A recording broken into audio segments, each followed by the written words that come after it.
I don't know if you ever read the book Five Rings from Miyamoto Musashi, samurai. Okay. All this during this time, I wrote a lot of books, and this was one book I said, "Wow, yeah." He speak about the when the system changed to satisfy every person, it becomes a weak system.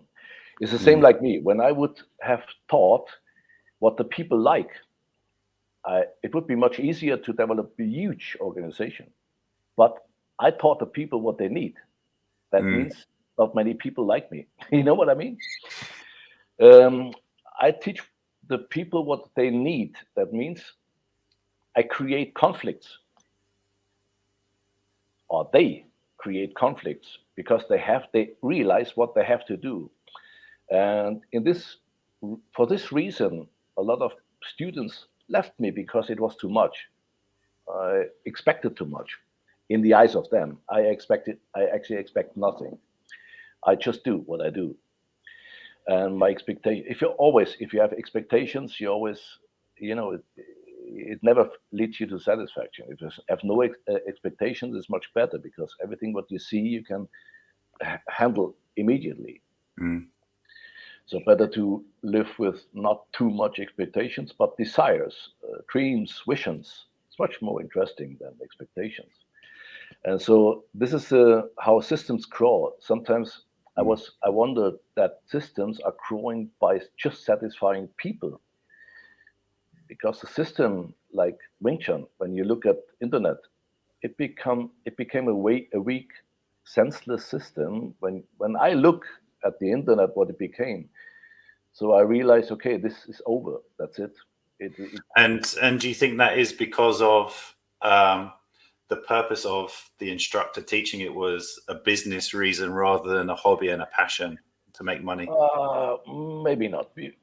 When you do something very good and you're a professional, uh, you you earn money with. If you're a painter or a good actor or whatever, I mean, every actor makes money by acting.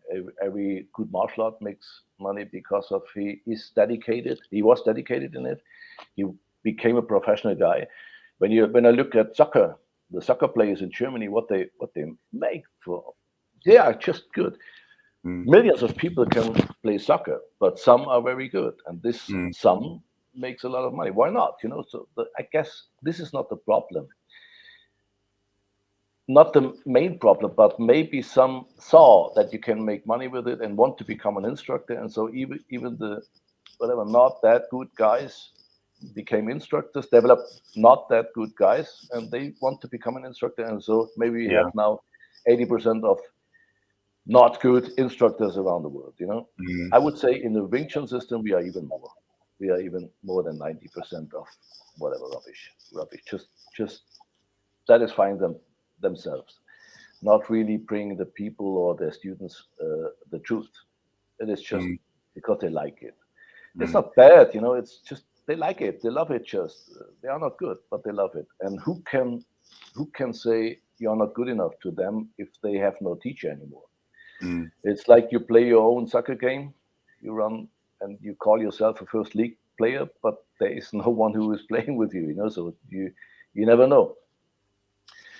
Yeah, this is one problem, I guess, but not the main problem. It becomes a money. I mean, if you are a good instructor, of course, you have to take some money for it. You have to make a deal, you give them something, they give you something. Otherwise, it is no worth behind it. And what you teach, if you are good, have a higher worth than they pay ever in a monthly contract. So they pay you some bucks, but what they get is much more. It's actually not payable, really. Mm. So, and it takes a lot of time. When I taught around the world, and I went to US, or I went to England, I what I earned was what I net for the flight and for the hotel. So the main thing what I earned was actually in Germany, because I did not need a hotel and a flight. Mm. So I actually did it because I liked it, because I like to. spread it, to bring it to the people, my knowledge, my Wing Chun. And when I found out that the Wing Chun went this crazy way, so I sat down and I developed this S.A.T, which is actually the source of everything. It is my Wing Chun, it is my combat what I developed later on, and it is the Eskrima. It's a mix of everything, but just the application of everything without traditional parts like forms. But the other thing is, during a S.A.T training, you even could do some parts of form. You even could do some chi so because it's fun, it's interesting. But it's not the main thing. You can train everything, but not in a way of preparing for degree. It is just because it's good to know. It's good to know this. It's good to know that. It's good to combine this with that. Not because you need it for a degree. And so we what we not have is this run behind the degree.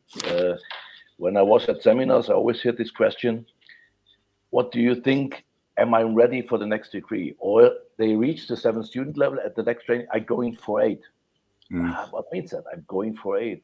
That means you learn what you need for 8. But do you remember what you learned, what you need for 1, 2, 3, 4, 5, 6, 7? Or are you sure you can connect this together? Are you sure you did improve when you reach your 7th level? Are you better than when you are 6th student level? And all these questions we don't have in S.A.T, because no one say, I want to become, or how much does it take to become a 3rd technician? You know this question when some start new, how long do I need to become a master? Not the first step, not the first movement, but it's, how long does it more about their progression and attaining a badge or a belt or something, rather than applying what they've learned if the time comes when it's necessary. I mean, it is not every guy like this.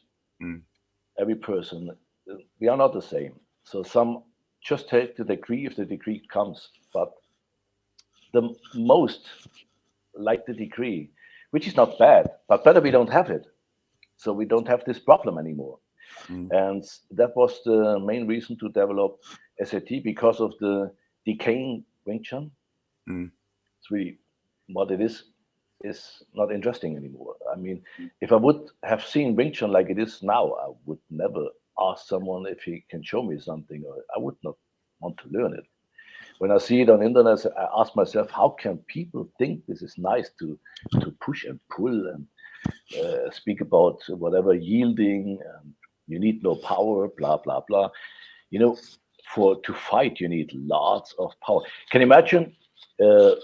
We have worldwide in England, in Germany, we have bare knuckle fights. People who are really whenever free upper body and fight bare knuckle. Can you imagine how strong they are? How strong they became or how much confidence they need to go and fight without protection. And if some think, I don't need muscles, I don't need power, I don't need, I yield, I take the power and bring it back to my enemy. You need power. I train every day, power training. I mean, every day, sometimes for an hour, sometimes only for 10 minutes, but every single day I make push-ups, pull-ups, or something else to train my muscles to be ready, because the muscles have to be strong.